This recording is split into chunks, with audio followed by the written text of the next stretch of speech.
नमस्कार।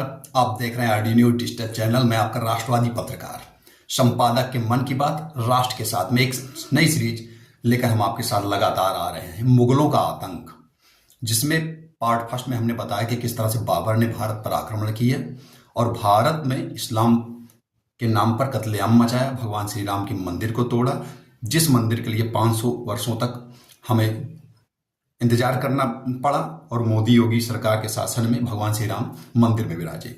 उसका बेटा हुआ हुमायूं, वो कुछ खास नहीं कर सका और लुढ़कते हुए मर गया। अकबर हुआ, जिसे भारत में महान शासक बताया गया, उसने भी 14 वर्ष की अवस्था से ही कत्लेआम स्टार्ट किया और भारत में सनातनियों का कत्लेआम करता रहा, मंदिरों को तोड़वाता रहा, सनातनियों पर अत्याचार करता रहा। उसके बाद उसका बेटा हुआ जहांगीर, उसने भी यही सब किया।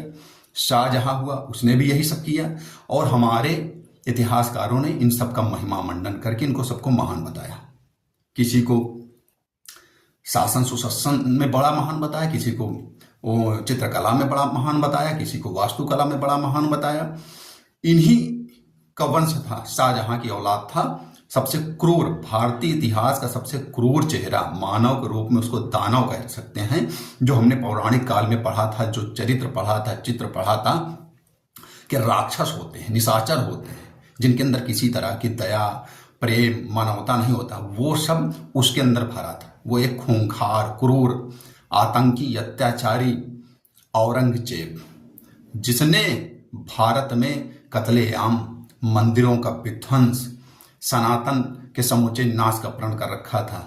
और अगर इस्लाम धर्म ग्रहण करो तो करो, वरना कत्लेआम कर देता था। आपको बताते हैं कुछ महत्वपूर्ण बात उस आतताई औरंगजेब की। औरंगजेब शाहजहां की औलाद था। वह किसी का भी सगा नहीं था, न अपने पिता का, न अपने परिवार का, और न मानव जाति सनातन का। उस औरंगजेब एक कट्टर सुन्नी मुस्लिम था। वो सुन्नी मुस्लिम अपने आप को मानता था और वो था, और इस्लामिक कानून के आधार पर वो पूरे भारत में शरिया कानून, इस्लामिक कानून लागू करके सबको इस्लाम में परिवर्तित कर देने की वो मंसूबे हरदम रखता था। भारतीय जनमानस पर उसने जजिया लगाया। जजिया कर एक ऐसा घृणित कर था जो केवल सनातनी जनता पर लगाया गया था। हिंदुओं पर, बौद्ध, जैन, सिख जो सनातनी थे उन पर लगाया गया था। जो लोग जजिया अदा करते थे तो सही था, जो अदा नहीं कर पाते थे तो उनको जबरन इस्लाम ग्रहण करने के लिए बाध्य किया जाता था। जो इस्लाम ग्रहण कर लेते थे वो जजिया से बच जाते थे। ये था उसका जजिया करके फार्मूले पर इस्लाम में परिवर्तित करना। साथ ही औरंगजेब के काल में हजारों मंदिरों को तोड़ा गया। 1, 2, 3, 4, 10, 20, 50 नहीं, हजारों मंदिरों को। उसकी सेना जिस भी गांव से गुजरती थी, जो भी मंदिर दिखाई पड़ते थे, मंदिरों को ध्वस्त कर दिया जाता था।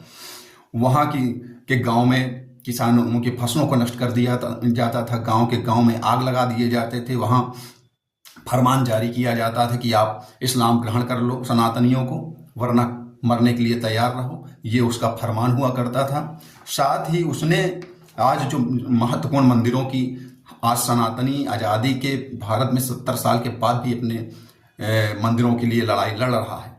वो उसमें से महत्वपूर्ण मंदिर थे काशी का विश्वनाथ मंदिर, भगवान शिव का काशी स्थित विश्वनाथ मंदिर, जहां मोदी सरकार ने एक दिव्य स्थान देने का भरपूर प्रयास किया।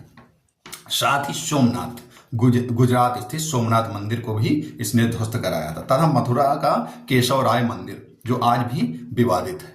जिसमें से कुछ मंदिरों का तो जीर्णोद्धार, पुनरुद्धार मोदी योगी की सरकार में हुआ, कुछ में हिंदू संगठन आज भी लड़ाई लड़ रहा है। औरंगजेब ने किसी को नहीं बख्शा। जैसा कि हमने कहा, वो सिख हो, हिंदू हो, जैन हो, बौद्ध हो, कोई भी सनातनी हो, उसने किसी को बख्शा नहीं। उसने सिखों के 9वें गुरु तेग बहादुर जी को शरेआम इस्लाम ग्रहण करने के लिए ऑफर किया, और इस्लाम ना ग्रहण करने पर दिल्ली में शरेआम उनके सर को धड़ से अलग कर दिया गया, कत्ल करवा दिया गया। यही नहीं रुका उसका आतंक सिखों पर।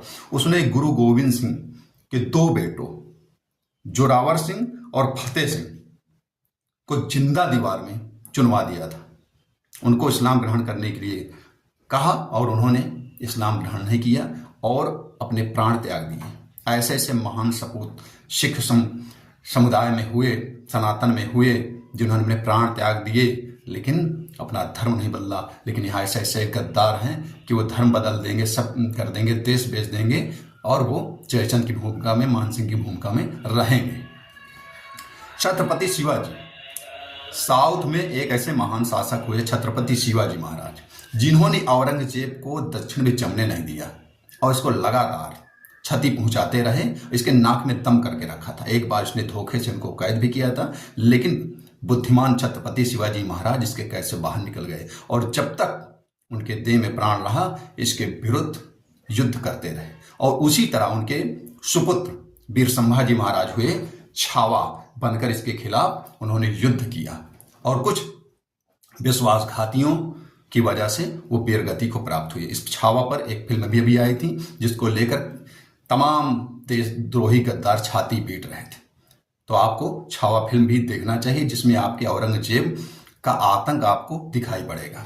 साथ ही मारवाड़ की महारानी अजीत सिंह की मां के साथ भी उसने क्रूरता की। एक महिला शासिका को भी उसने नहीं बख्शा। क्रूर औरंगजेब ने संतों को भी नहीं छोड़ा। साधु संत, सनातनी, ब्राह्मण मंदिरों को ध्वस्त कर दिया जाता था, आश्रमों को नष्ट कर दिया जाता था। आश्रम और मंदिरों को जो जमीनें थी उन पर कब्जा कर लिया जाता था, जो संपत्ति थी उस पर कब्जा कर लिया जाता था। उसने बर्बरतापूर्वक सनातन को नष्ट करने का भरसक प्रयास किया। इसके दौर में उसके सैनिकों का वो आतंक था जैसे राक्षसों का होता था। लूट, हत्या, महिलाओं पर अत्याचार, बलात्कार की इंतहा हो गई थी। त्राह त्राह भारत में मचा हुआ था औरंगजेब के शासन में। उसी समय गुरु गोविंद सिंह जैसे बहादुर सिख धर्मात्मा संत पृथ्वी पर है जिन्होंने इसका विरोध किया। छत्रपति शिवाजी महाराज जैसे महापुरुष, संभाजी जैसे महापुरुष रहे जिन्होंने इसको मुंह तोड़ जवाब दिया। जाट किसान समुदाय के लोगों ने भी लगातार इसका विरोध किया और इससे उनके नेता लगातार इससे संघर्ष करते रहे। तो औरंगजेब के विषय में आपने जान लिया कि यह एक शार्ट विषय में हमने आपको बताया कि कितना आतताई था। ये न अपने पिता का हुआ, अंतिम समय में शाहजहां को इसने कैद कर दिया था आगरा के किले में। अपने भाई दारा शिको, शाह, शुजा मुराद आदि का भी इसने कत्लेआम कर दिया था। तो जिसने भी इसका विरोध किया, इसके गलत कार्यों का, इसके कुकृत्यों का, उसने उसका कत्ल करवा दिया।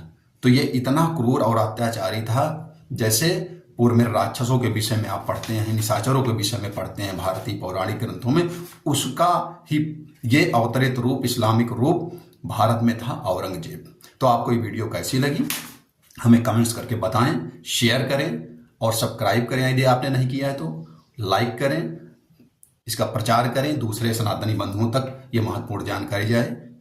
जय हिंद, जय भारत, वंदे मातरम।